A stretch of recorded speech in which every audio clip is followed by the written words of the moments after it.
Salam, hər vaxtınız xeyir olsun dəyərli izləyicilər. Bu videoda sizə 27 bal bizə təqdim edən situasiya tapşırıqlarına düzgün yanaşma tərzini formalaşdırmağa çalışacağım. Bunun üçün 2024-cü il qəbul situasiyasına müraciət etmişəm. 7 ildə istifadə edilən bu situasiya tapşırığını ilk öncə oxuyaq. Tədqiqat gəmisi okeanda cənub tropik xətti boyunca şərq istiqamətində hərəkət edir. Bütün situasiyanı tam başdan sona qədər hissə oxuyun. İlk öncə burada əlbəttə ki, cənub tropik xətti dediyinə görə siz söhbətin 23,5 dərəcə cənub enindən getdiyini bilməlisiniz. Və şərq istiqamətində, yəni sağa doğru hərəkət etmişik.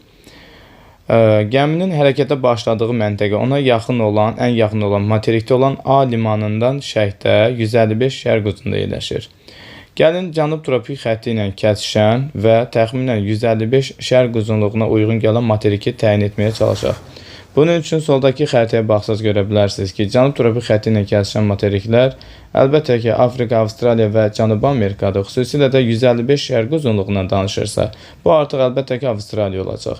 Və Avstraliyadan bir qədər şərqdə cənub tropik xətti üzərində A nöqtəsi bu şəkildə yerləşir. Hərəkətə A nöqtəsindən şərqə doğru, oxdan da görürsünüz ki, sağa doğru hərəkət etmişik və biz B nöqtəsinin olduğu məntəqəyə çatmışıq.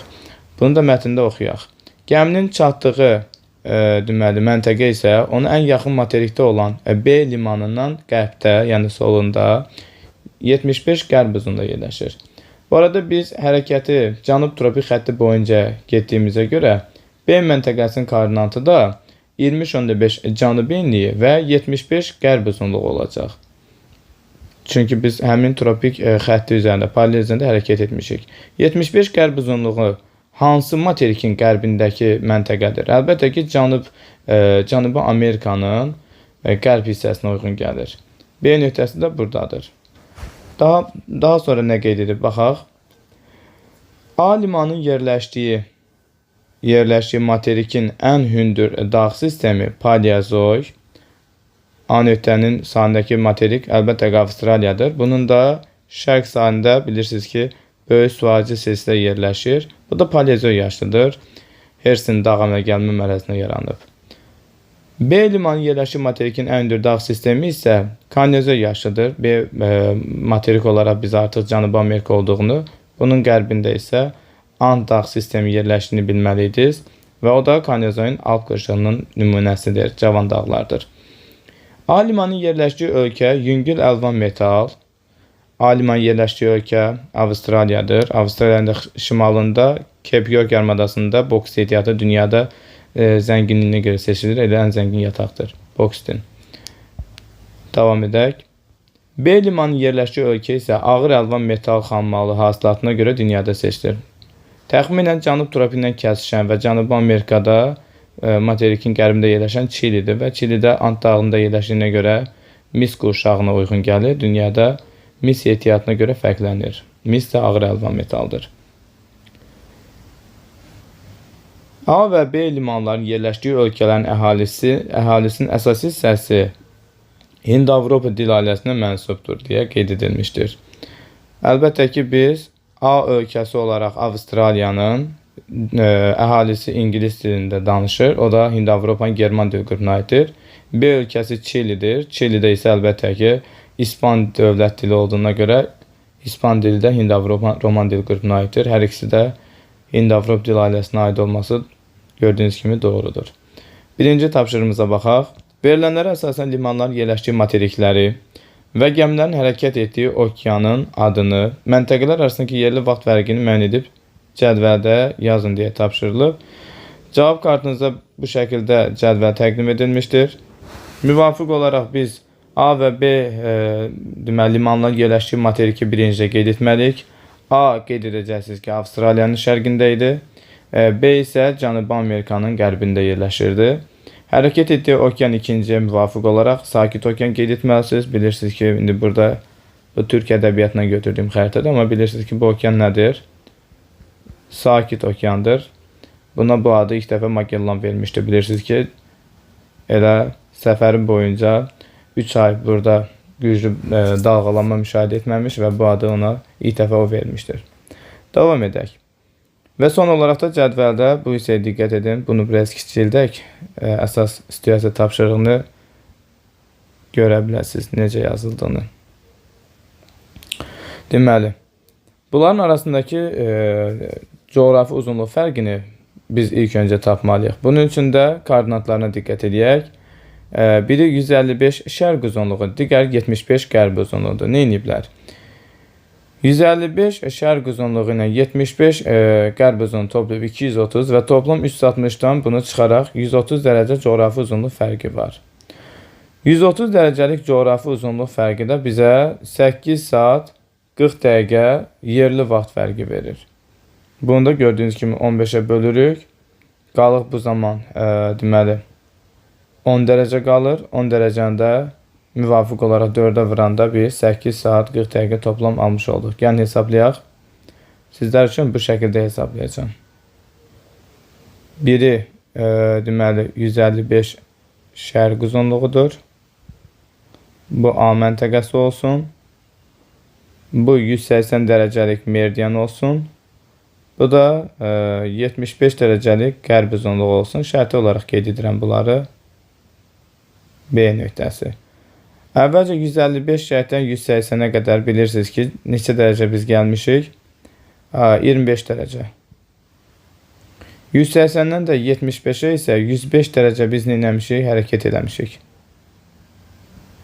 Toplamda A-dan B-yə biz neçə dərəcə gəldik? 25, 105, 130 dərəcə. 130 dərəcənin yerli vaxt fərqini tapmaq üçün 130-u əlbəttə ki 15-ə bölərsiniz. Bu da eləyəcək. Bu şəkildə bölək. Deməli 8 dəfə olur. 8 dəfə 15, 120 edir. Burada da 10 dərəcə qalıq qaldı.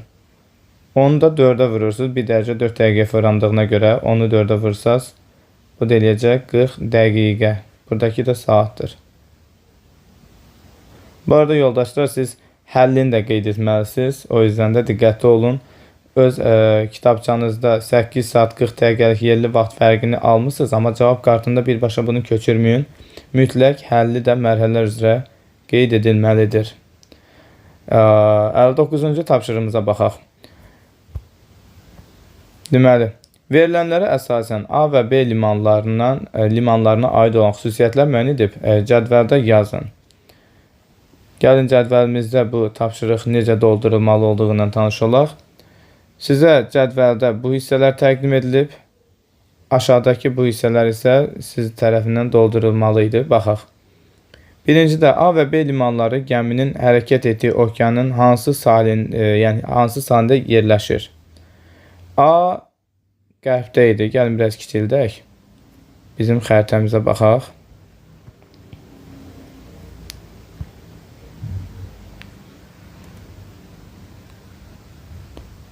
Deməli, gördüyünüz kimi A deməli Sakit Okeanın qərbindədir və yaxud da ki cənub qərbindədir deyə bilərsiniz. B isə Sakit Okeanın şərqində və yaxud da ki cənub şərqindədir. Birinci cədvəlimiz bu şəkildə doldurulmalıdır. İkinci ifadəmizə baxaq. A və B limanlarının yerləşdiyi materiklərin ərazisində mövcud olan dağ sistemləri. A materikində böyük suarcı silsilədir. Müvafiq olaraq B-də isə siz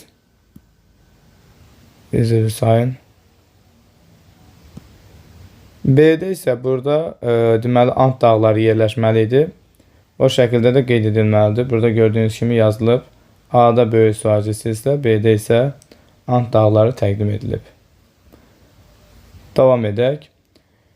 Cədvəldə 3-cü hissəyə də diqqətimizi yönəldək. Nə verilib? A və B limanların yerləşdiyi hissədə materikin sahilindən keçən okean cəryanı birinciyə və onun iqliminə təsiri bir də ikinci ifadə kimi qeyd etməlisiniz. Müvafiq olaraq gəlin xatırlayaq görək. Avstraliyanın şərqindən hansı cəryan keçir? Qeyd edəcəksiniz ki, şərqi Avstraliya cəryanı keçir.